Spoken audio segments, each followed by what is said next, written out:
అలాగే ఈరోజు మరి నాకు చాలా సంతోషంగా ఉంది. మరొకటి మరి మా తమ్ముడు వినయ్ బాబు రావడము, అలాగే మా సంతోష్ బాబు కూడా రావడము నాకు ఎక్కడ లేనటువంటి సంతోషం నాకు కలుగుతుంది. నాకు అక్కడ కూర్చొని మీ వైపు చూస్తున్నప్పుడు నాకైతే ఎలాగ తెలుసా, కన్నీరు వచ్చింది. మీకోసము నేనేటంటే మన అందరి కోసము నేను నిత్యం మీకోసం ప్రార్థించ ప్రతి కుటుంబాన్ని పేరు పేరు పెట్టుకొని మేము అందరి కోసం ప్రార్థన చేస్తున్నాను. ఎప్పుడు మీరు ఇక్కడ దూరము అని కాదు, నేను ప్రతిరోజు ఇక్కడేటంటే టైం టేకింగ్ తీసుకుంటుందని నేను కొద్దిగా షార్ట్ కట్లోన అందరికీ పేరు పెట్టడం కొద్దిగా ఇబ్బందిలాగా ఉంటుందనే ఉద్దేశంతోనే నేను ఇక్కడ ఎవరు పేరు పెట్టి ఎక్కువ ప్రార్థించడం లేదు. కానీ నా ఇంటి దగ్గరికి వెళ్ళేటప్పుడు మాత్రం ప్రతి ఒక్కరి ఇంటి పేరు మీద, ప్రతి ఇంటి నుండి అటు పుత్రియా నుండి గట్టూరు వరకు ప్రతి ఇంట్లో ఉన్నటువంటి వ్యక్తుల కోసము ప్రార్థన చేస్తున్నాను. మీ అందరి కోసం ప్రార్థన చేస్తున్నాను. మరి బాబు వినయ్, తమ్ముడు వినయ్, అలాగే సంతోష్కి మరి ఇలాగే మరి దేవుని ఆరాధనలోను ప్రార్థనలోను నిత్యము ఉండాలని, మరి ఆ దేవుడు మిమ్మల్ని మీ కుటుంబాలని తోడుగా ఉండాలని నేను ప్రభు పేరట మిమ్మల్ని కోరుచున్నాను. ఇలాగే అందరం కలిసికట్టుగా, ఇది మన సంఘము, మన అందరి కోసం పనిచేద్దాం. ఇంతటి పెద్ద సంఘాన్ని మనం అందరు కలిసి కట్టాము. మరి ఈ సంఘాన్ని మనము కాపాడి విశ్వాసములోనికి నడిపించవలసిన బాధ్యత మన అందరి మీద ఉందని నేను ఈ సందర్భంగా తెలియజేసుకుంటున్నాను. రైట్, మనం దేవుని వాక్యంలోనికి పోదాం. ఇప్పటికే 20 నిమిషాలు తక్కువ, అంటే 19 నిమిషాలు తక్కువ 12 అయింది. రైట్, మనం దేవుని వాక్యం చూద్దాం. మరి ఇందాక ఆల్రెడీ నేను సిద్ధం చేసినటువంటి వాక్యంలోనే మరి బాబు కూడా టచ్ చేశాడు.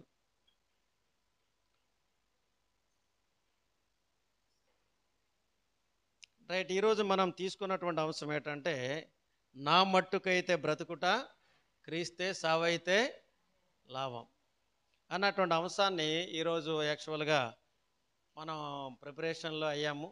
కానీ కిరణ్ బాబు కూడా టచ్ చేశాడు. మరి దేవుడు ఆ రకంగా జ్ఞాపకం చేశాడని నేను భావిస్తున్నాను. రైట్, ఇక్కడ ఫిలిప్పీ రాసిన పత్రిక 1వ అధ్యాయము 21వ వచనంలో ఒక మాట ఉంది. ఇదే మాట, సింపుల్ కదా, ఒకటే వాక్యం కదా, చదవండి. ఫిలిప్పీలు రాసిన పత్రిక 1వ అధ్యాయం 21వ వచనం. నా మట్టుకైతే బ్రతుకుట క్రీస్తే, సావైతే లాభం. చిన్న ప్రార్థన చేసుకుందాం. పరిశుద్ధుడైన మా ప్రియ పరలోక తండ్రి, దేవా, ఇదిగో ప్రభా, ఈ క్షణంలో మరి ఫిలిప్పీలు రాసిన పత్రిక 1వ అధ్యాయము 21వ వచనములో మాట్లాడినటువంటి మాట ప్రకారం ఈరోజు మేమందరం వాక్యాన్ని ధ్యానంలో ముందు పోతుండగా ప్రారంభం నుండి చివరి వరకు నడిపించండి. మరి ఆశీర్వాదకరంగాను, మేలుకరంగాను, మహిమకరంగాను నడిపించమని ఈ వాక్యాన్ని విన్నట్టు ప్రతి ఒక్కరిని కూడా ప్రభా పేరు పేరుండి దీవించి విశ్వాసంలో నడిపించే సహాయం చేయమని యేసు పరిశుద్ధ నామమున ప్రార్థించి అడిగి వేడుకుంటున్నాం తండ్రి, ఆమెన్. రైట్, ఇక్కడ ఈ మాటలో ఏముంది? ఈ మాటలో ఏమి మీకు అర్థమైంది అంటే, మాటే కదా పాస్టర్ గారు, ఇది మాటే కదా అని అంటారు. దేవుని వాక్యం సార్ పాస్టర్ గారు మీరు అనొచ్చు. కానీ ఈ మాట మాట్లాడడానికి అందులో ఏముంది? ఇక్కడ ప్రత్యేకమైనటువంటి ఉద్దేశం ఏంటది? ఈ మాట ఎవరు మాట్లాడారు? అపోస్తుడైనటువంటి పౌలు ఫిలిప్పీ సంఘానికి వ్రాస్తూ ఫిలిప్పీ సంఘంలో ఉన్నటువంటి వారితో ఈ మాట మాట్లాడుతున్నాడు. ఏమని? నా మట్టుకైతే బ్రతుకుట క్రీస్తే, సావైతే లాభం. ఈ మాటలో ఏముందంటే త్యాగం. ఈ మాటలో ఏముంది? త్యాగం, పరిపూర్ణమైనటువంటి త్యాగం. అంటే ఏదైతే ఈ లోకంలో ఉందో, లోకంలో ఉన్నటువంటి దానికంటే క్రీస్తే నాకు చాలా ముఖ్యం అన్నటువంటి దానినే తీసుకున్నాడు. కానీ అందుకబట్టి అన్నాడు, బ్రతుకుట క్రీస్తే, సావైతే లాభం. అట ఎవరి కోసం బ్రతకాలట? క్రీస్తు కోసము. బ్రతికితే క్రీస్తు కోసము, సస్తే క్రీస్తు కోసమే అన్నటువంటి త్యాగము. యేసుక్రీస్తు వారు అంటే యేసుక్రీస్తు వారి కోసము అపోస్తుడైనటువంటి పౌలు తన ప్రాణాన్ని తన జీవితాన్ని అప్పగించుకున్నటువంటి త్యాగం, ఇందులో త్యాగం కూడా కనబడుతుంది, త్యాగం. కానీ ఈరోజు మనం కూడా ఏదైతే అపోస్తుడైనటువంటి పౌలు మాట్లాడినటువంటి మాట మన జీవితాలలో కానీ మన కుటుంబాలలో కానీ మన కుటుంబ వ్యవస్థ సమాజంలో కానీ ఇది కనబడాలి. అక్కడ అదే గలతీ వ్రాసిన పత్రిక 2వ అధ్యాయము 20వ వచనములో దీనిని ఆధారంగా చేసుకుని మాట్లాడుతున్నాడు తెలుసా? నేను క్రీస్తుతో కూడా సిలువ వేయబడి ఉన్నాను, ఇకను జీవించువాడను నేను కాను, క్రీస్తే నాయందు జీవించుచున్నాడు, నేనిప్పుడు శరీరమందు జీవించుచున్న జీవితము నన్ను ప్రేమించి నా కొరకు తన్ను తాను అప్పగించుకొనిన దేవుని కుమారుని యందు విశ్వాసము వలన జీవించుచున్నాను. హల్లెలూయా, హల్లెలూయా, హల్లెలూయా. చూడండి ఇక్కడ మాట ఎంత త్యాగపూరితమైనటువంటి మాట మాట్లాడాడు, ఎంత త్యాగపూరితమైన మాట మాట్లాడాడు. అంటే నేను జీవిస్తున్నాను ఎవరి కోసం, నేను బ్రతుకుతున్నాను ఎవరి కోసం, నేను చేస్తున్న పని ఎవరి కోసం అన్నటువంటి విషయాన్ని ఇక్కడ క్లియర్గా మాట్లాడుతున్నాడు. నేను క్రీస్తుతో కూడా సిలువ వేయబడి ఉన్నాను. సిలువ అంటే శ్రమ, సిలువ అంటే అర్థం ఏంటి? శ్రమ. ఈ లోకంలో నీకు అనేకమైన శ్రమలు వస్తాయి, ఆ శ్రమలన్నీ కూడా భరించుకొని క్రీస్తు కోసము నేను జీవిస్తున్నాను అని మాట్లాడుతున్నాడు. క్రీస్తుతో కూడా నేను సిలువ వేయబడ్డాను, తర్వాత ఇక జీవించువాడను నేను కాను. అంటే ఈరోజు మనం ఏమనుకుంటున్నాం, నేను జీవిస్తున్నాను, నా కోసం నేనే జీవిస్తున్నాను అంటాడు. కానీ ఈ జీవితము ఎవరి కోసమట? క్రీస్తు కోసం. అందుకని అపోస్తలుడైన పౌలు మాట్లాడుతున్నాడు, నా మట్టుగా బ్రతుకుడే క్రీస్తే, సావైతే అంటే బ్రతికిన క్రీస్తు కోసమే, సావైనా క్రీస్తు కోసమే నేను సస్తాను. అందుకని అన్నాడు. ఇది కూడా ఎవరు? గలీతులు రాసిన గలీతీ సంఘానికి అపోస్తలుడైన పౌలు రాస్తున్నటువంటి మాట ఇది. గలీతీ సంఘానికి అపోస్తలుడైన పౌలు రాసినటువంటి ఉత్తరం ఇది. ఏమని? నేను సాక్ష్యం చెప్తున్నాడు. అక్కడ సంఘంలో ఉన్నటువంటి వారు సాక్ష్యం చెప్తున్నాడు. నేను ఇప్పుడు బ్రతుకుతున్నానంటే క్రీస్తుతో కూడా నా శ్రమలన్నీ కూడా క్రీస్తుతో కూడా సిలువ వేయబడింది.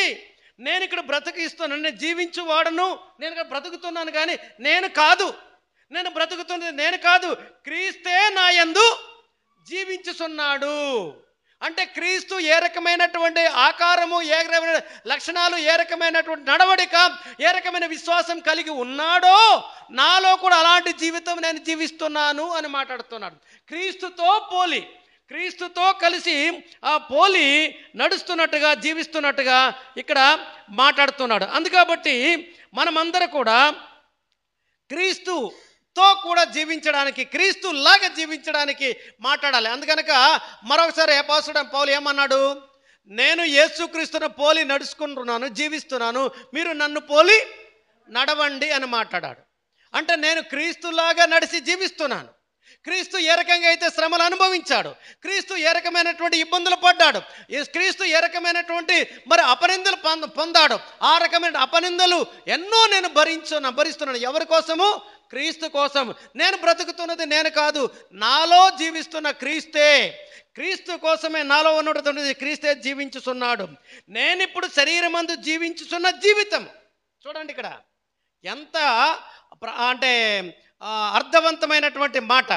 నేను ఇప్పుడు జీవిస్తున్నటువంటి ఈ జీవితము, ఈ జీవితము ఎవరి కోసం అని మాట్లాడుతున్నాడు అంటే, నేనిప్పుడు శరీరమందు జీవించుచున్న జీవితము, ఈ జీవితము నన్ను ప్రేమించి నా కొరకు తన్ను తాను అప్పగించుకొనిన దేవుని కుమారుని యందు విశ్వాసం వలన జీవిస్తున్నాను. నేను ఎవరి వలన జీవిస్తున్నానని మాట్లాడుతున్నాడు?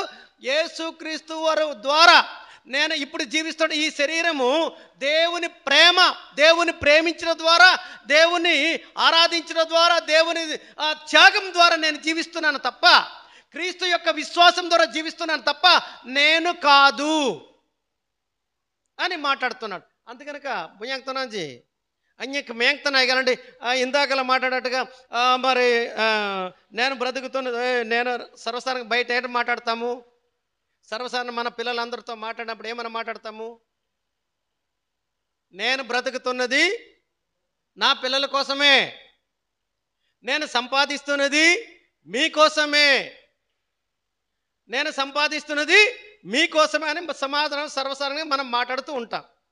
అన్య మేంగ్లనాయి అన్య ఆండాసంగ మేంగ్లనాయి కాంతి Amanasan passenger jasan alik bertembu wan ayongan wan jin kala bertembu passenger jasan bertembu passenger namang basan bertembu anjir meng tanai kalandi anjir nati mga arukutayna abitiji andasan ganti amasasan aten jaki asing jaka agulain andasan ganti amanasan gantabu ante kada నేను ఎవరి కోసం అనగా నీ కోసమే, ఈ సంపాదించింది నీ కోసమే, ఈ కట్టింది నీ కోసమే అని మాట్లాడుతున్నాడు. కానీ ఇక్కడ దేవుని వాక్యంలో ఏమన్నా మాట్లాడుతుంది ఇక్కడ అది కాదు. ఎవరి కోసమట? ఈ ఇల్లు కానీ సంపాదన జీవితం కానీ ఎవరి కోసం అని మాట్లాడుతున్నాడు? యేసు కోసమే. యేసు వల్ల ఈ జీవితం నేను బ్రతుకుతున్నట్టు క్రీస్తు ప్రేమ వల్ల, క్రీస్తు నన్ను రక్షించడం ద్వారా, క్రీస్తు త్యాగం ద్వారా నేను జీవిస్తున్నాను. జీవిస్తున్నది నేను కాదు, నాలో ఉన్న క్రీస్తే. జీవిస్తున్నది నేను కాదు, నాలో ఉన్న క్రీస్తే. క్రీస్తు ఎలాంటి ప్రేమట? సిలువలో తన ప్రాణాన్ని త్యాగం చేయడం ద్వారా నన్ను కొన్నాడు, తన రక్తాన్ని సిందించి నన్ను కొన్నాడు. ఈ శరీరం నాది కాదు, ఎవరిది? యేసుది అని భక్తుడు మాట్లాడుతున్నాడు, అపోస్తలుడు పౌలు మాట్లాడుతున్నాడు. మరి నీవు నేను మనం ఏమన్నా మాట్లాడుతున్నాం? అక్కడ యవనస్తుడు ఒక వ్యక్తి ఒక రాత్రి, ఆ రాత్రి పిలవడానికి వచ్చాడు. దేవుడు పిలుపు వస్తే ఏమని మాట్లాడతాడు? ఆ ధనవంతుడు ఏమని మాట్లాడతాడు? నా ప్రాణమా సుఖించము, సంతోషించము, త్రాగుము, సుఖించను, గొప్ప సంతోషం కలుగుండు. లోకంలో ఏమని మాట్లాడతారు తెలుసా? ఏమని మాట్లాడతారు? బ్రతుకున్నప్పుడే సంతోషించాలి, బ్రతుకున్నప్పుడే అనుభవించాలి, తర్వాత నీ బతికేండి అనుకోడు. బ్రతుకున్నప్పుడే సంతోషించు, ఏది దొరుకుతుంది అనుభవించు, తర్వాత బ్రతుకుతామో వేస్తామో, ఉన్నప్పుడే సుఖించు అనేసి అంటాడు. కానీ అసలు ఇది బ్రతుకు కాదు. ఎప్పుడు బ్రతుకు? మరణము తర్వాత అసలైన జీవిత ప్రయాణము స్టార్ట్ అవుతుంది. ఈ శరీరంతో కూడి రక్త మాంసాలతో కూడినటువంటి శరీరము, ఈ జీవితము నిజమైన జీవితం కాదు.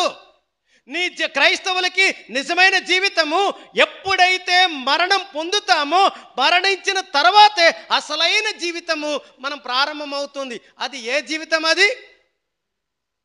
అది జీవము కావచ్చు, నరకమైన. అసలు మనం అందరూ ఈ భూమి మీద మనం జీవిస్తున్నప్పుడు దేవుడు ఒక అవకాశం ఇచ్చాడు, ఒక నిర్ణయాన్ని ఇచ్చాడు, స్వాతంత్రాన్ని ఇచ్చాడు. నేను నీకు కుమారుడుగా కుమార్తెగా భూలోకానికి పంపిస్తున్నాను, నీవు జీవంలోనికి వెళ్తావా నరకంలోనికి వెళ్తావా నిర్ణయం తీసుకో అనేసి అన్నాడు. నిర్ణయం తీసుకోవలసినటువంటి స్టేజి ఈ భూమి మీదే. బ్రతుకున్నప్పుడే నిర్ణయం తీసుకోవాలి. నీవు అనుకుంటున్నావు డబ్బు, ధనము, ఆస్తి పాస్తులు ఉంటే చాలా సంతోషంగా ఉన్నాడు. ధనవంతుడు ఏమయ్యాడు? ధనవంతుడు తర్వాత లాజరు ఏమయ్యారు? లాజరు డబ్బు లేనటువంటి వాడు, అడుక్కున్నటువంటి వాడు, కానీ విశ్వాసంలో ఎదిగాడు. కానీ ధనవంతుడు ధనం మీద ఆశ పెట్టుకున్నాడు, ఆడ నరకానికి పోయాడు. కానీ ఆ భేదవాడైనటువంటి అడుక్కున్నటువంటి లాజరు పరలోకానికి వెళ్ళాడు, విశ్వాసమును బట్టి. అందుకాబట్టి నేను చెప్తున్నా, మనం అందరూ కూడా మాట్లాడవలసింది, మనము ఈ లోకంలో ఉన్నటువంటి ఆస్తిని సంపాదించినటువంటి సంపాదన మీద, భూమి మీద మనము మరి ఆశ పెట్టుకుని ఉండడానికి వీల్లేదు. అందులో భక్తుడు ఒకడు ఉన్న యోబు, కుటుంబం అంతా నాశనం అయిపోయింది, ఆస్తి అంతా నాశనం అయిపోయింది. అతను ఏమని మాట్లాడాడు? దేవుడిచ్చాడు, దేవుడు తీసుకెళ్ళిపోయాడు, ఇది మాట. కానీ మరి నీవు తర్వాత మరొక భక్తుడు ఉన్నాడు. ఎవరు? విశ్వాసానికి తండ్రి ఎవరు? అబ్రహాం ఏమన్నాడు? నువ్వు అన్నాడు, లెగు అన్నాడు, అంతే. ఇక్కడ నుండి వెళ్ళమన్నాడు.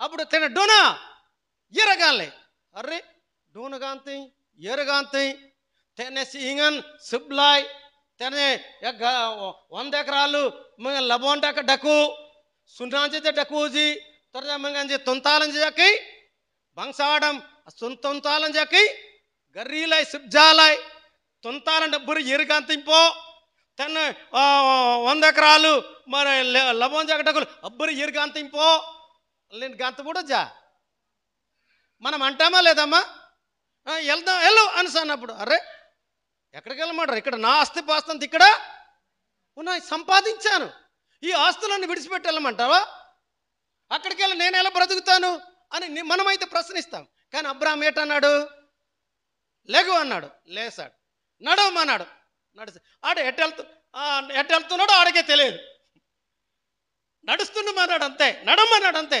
నడుస్తున్నాడు అంతే అక్కడ ఆగు అన్నాడు అంతే కనాను దేశానికి వెళ్ళి ఆగమన్నాడు అంతే అంటే దేవుని మాట దేవుని ఆజ్ఞ దేవుని తలక మరి మాటల ప్రకారము నడిచాడు అందుకనక అబ్రాముగా ఉన్నటువంటి అతను దేనిగా పేరు మార్చాడు దేవుడు అబ్రాహాముగా మార్చాడు అబ్రాముగా ఉన్నటువంటి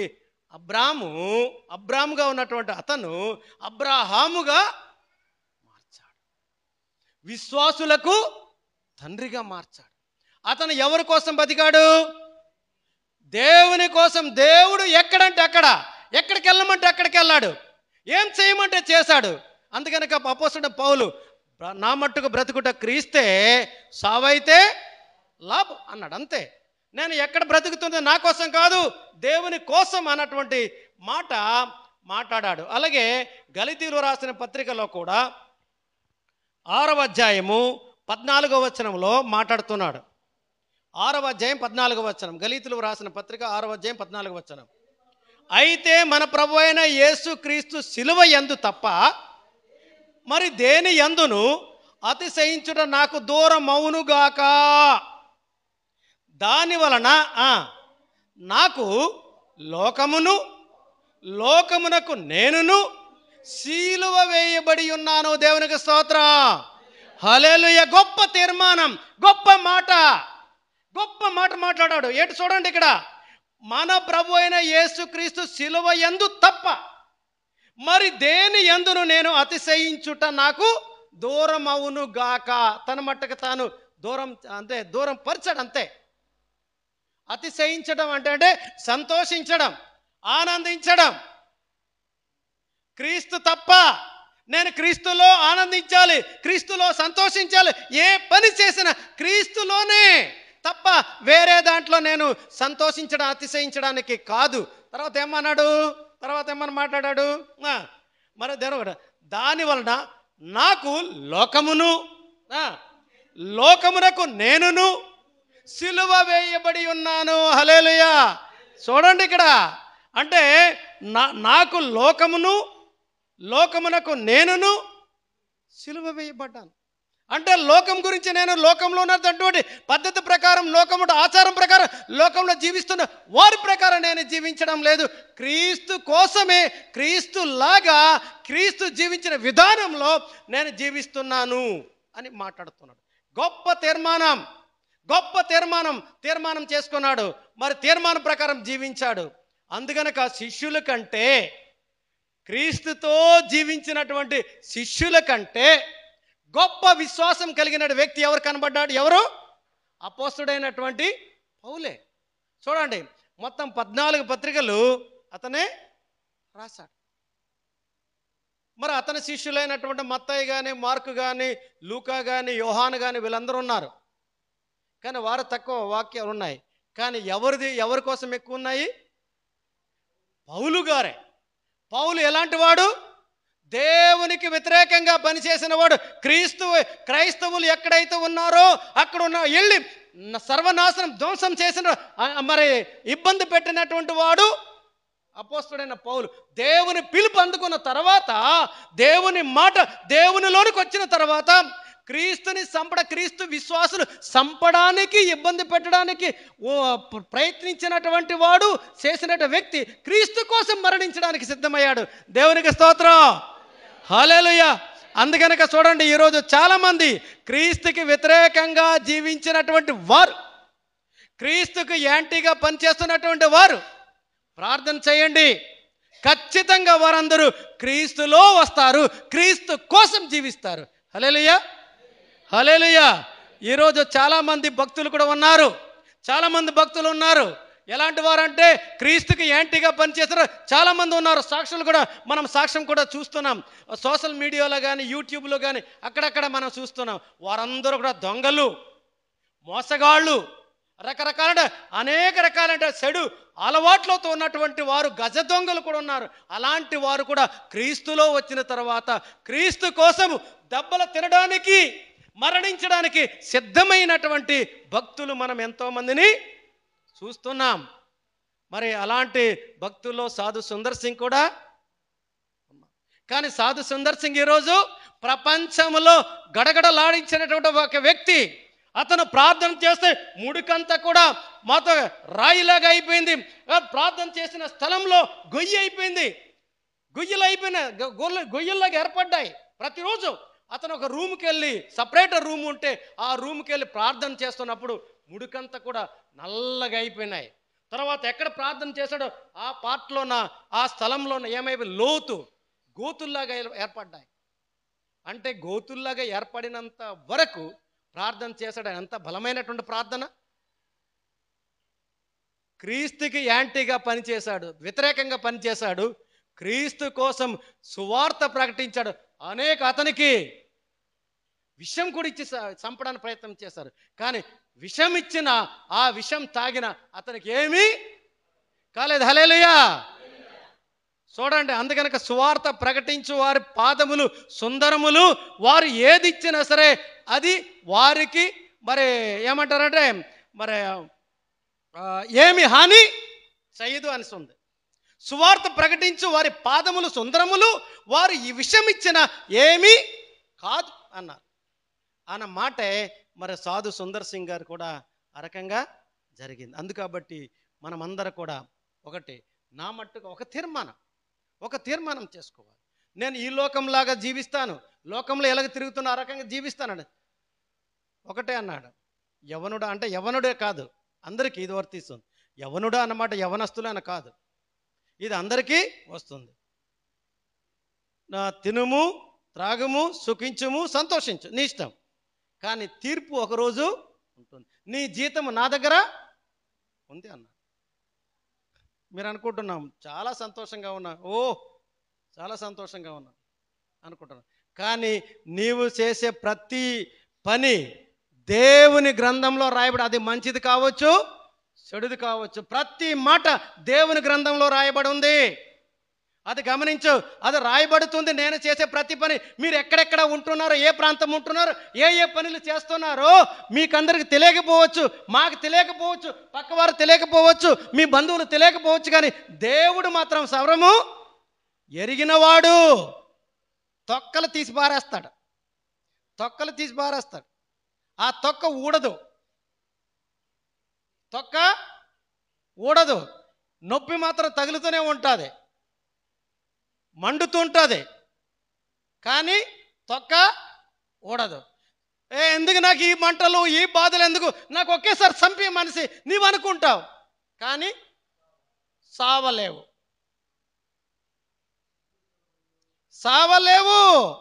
నేను ఇదేంటి బాధ, ఒకేసారి చంపేంటి అని అంటారు. ఒకేసారి ఈ బాధలు ఏంటో నాకు, అక్కడ ఇక్కడ ఈ బాధలేంటి, కొరడా దెబ్బలేంటి, మంట ఏంటి, తర్వాత కాలుతున్న మరుగుతున్నట్టు నూనె ఏంటి, ఈ బాధలేంటి, నాకు ఒకేసారి చంపేంటి అంటే సావడానికి నీ చేతిలో లేదు, దేవుని చేతిలో కూడా అయిపోయింది. అంతే.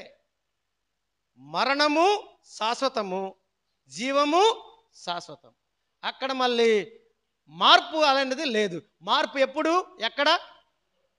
ఇక్కడే, ఇప్పుడే. నువ్వు బ్రతుకున్నప్పుడే. బ్రతుకున్న తర్వాత, చనిపోయిన తర్వాత నేను ఏం చేసేస్తాను, నేను మారిపోతాను అంటే నీ వల్ల కానే కాదు. అందుకనక బ్రతుకున్నప్పుడే తీర్మానం చేసుకోవాలి, అది మంచిదా చెడుదా. అదే అంటున్నాను, నువ్వు ఏ రకంగా ఉంటావు, నువ్వు ఎవరి కోసం బ్రతుకుతున్నావో తీర్మానం చేసుకోవాల్సిన బాధ్యత ఈ క్షణంలోనే, ఈ క్షణమే నీవు తీర్మానం చేసుకోవాలి. ఒకవేళ ఈ వాక్యం విన్నటువంటి వారు అయినటువంటి మీరు, మరి ఈ యూట్యూబ్ ద్వారా వాక్యం వింటున్నటువంటి మరి వారు ఒకటే చెప్తున్నా, ఈ భూమి మీద తీర్మానం చేసుకోవలసిన సమయము ఇదే. రక్త మాంసాలతో శరీరముతో ఈ భూమి మీద జీవిస్తున్నంత వరకే ఈ లోపలే నీవు తీర్మానం చేసుకో. తీర్మానం చేసుకోకపోతే నీవు తగినటువంటి శిక్ష అన్నటువంటిది ఉంటుంది అని మీకు తెలియజేస్తున్నాను. కాబట్టి మా అపోస్తుడైన పౌలు మాట్లాడుతూ, నా మట్టుకైతే బ్రతుకుట క్రీస్తే, సావైతే లాభం అని మాట్లాడుతాడు. గొప్ప తీర్మానం చేసుకున్నాడు. ఈరోజు కూడా నీవు నేను అంతవరకు ఎలాగ జీవించావో కాదు, ఈ రోజు నుండి నేను ఏ రకంగా జీవిస్తున్నా అన్నది ముఖ్యం. మార్పు అన్నది చాలా ముఖ్యం. తప్పు చేయడం సహజం, కానీ తప్పు నుండి బయటికి రావడము ఉత్తమం. మరి పౌలు గారు కూడా తప్పు చేయలేదా? చేశాడు, కానీ మార్పు పొందాడు, క్రీస్తు కోసము జీవించాడు. అందుకని మనమందరం కూడా, ఇప్పుడు ఉన్నటువంటి మనమందరం ప్రతి ఒక్కరు కూడా దేవుని సైనికులు, స్వార్థ ప్రకటించే మరి ఏమంటారంటే నక్షత్రాలు. ప్రతి క్రైస్తవుడు ఎవరు? నక్షత్రాలు లాంటి వారు. నక్షత్రం ఏట ఉంటుంది? ఎలాగుంటుంది? నక్షత్రం ఏమొస్తుంది? వెలుగు. నక్షత్రం వెలుగు. అలాగే నీవు నేను మనం ఎక్కడికి వెళ్ళినా మన చుట్టుపక్కల ఉన్నటువంటి వారందరూ కూడా వెలుగులుగానే కనబడాలి. వారితో కలిసిపోతే నీవేమైపోయినట్టుగా? చీకటే. వారికి దూరంగా ఉండి ఒక క్రైస్తవుడిగా జీవిస్తే ఆ చుట్టుపక్కలకి నీవు ఒక వెలుగు. సువార్త సపరేట్గా ప్రకటించవలసిన అవసరము లేదు. నీవే, నీ నడకే ఒక సువార్త. నీలోనే ఎవరు కనబడాలి? క్రీస్తు కనబడాలి. నీలోనే క్రీస్తు కనబడితే అదొక సువార్త. నిన్ను చూసి రక్షణలోనికి రావడానికి ప్రయత్నం చేస్తారు. అందుకప్పుడు గమనించండి, మనమందరం కూడా బ్రతుకుట క్రీస్తే, సావైతే లాభము అన్నటువంటి మాట ప్రకారం మనం అందరూ కూడా జీవించాలని కోరుకుంటూ ఈ వాక్యాన్ని ఎంతటితో ముగిస్తున్నాను. చిన్న ప్రార్థన చేసుకుందాం. పరిశుద్ధుడైన మా ప్రియ పరలోక తండ్రి, మహోన్నతుడా, సర్వశక్తిమంతుడా, సంభూతుడా, దేవ, ఇదిగో ప్రభు, ఈ క్షణములో నా మట్టుకైతే బ్రతుకుట క్రీస్తే, సావైతే లాభము అన్నటువంటి అంశాన్ని ఆధారంగా చేసుకొని మరి ఈ వాక్యాన్ని ప్రభు మేమందరూ కూడా విన్నాం. ఈ వాక్యాన్ని విన్నట్టు ప్రతి ఒక్కరిని కూడా పేరు పేరుని దీవించండి. ప్రత్యేకంగా గొప్ప తీర్మానమును వారు చేసుకునే గొప్ప భాగ్యమును అనుగ్రహించండి. వారి హృదయాలలో, మనసులో, కుటుంబాలలో కూడా గొప్ప తీర్మానం మీరు అనుగ్రహించి నడిపించే సహాయం చేయమని యేసు పరిశుద్ధ నామమున ప్రార్థించి అడిగి వేడుకుంటున్నాం తండ్రి. ఆమేన్.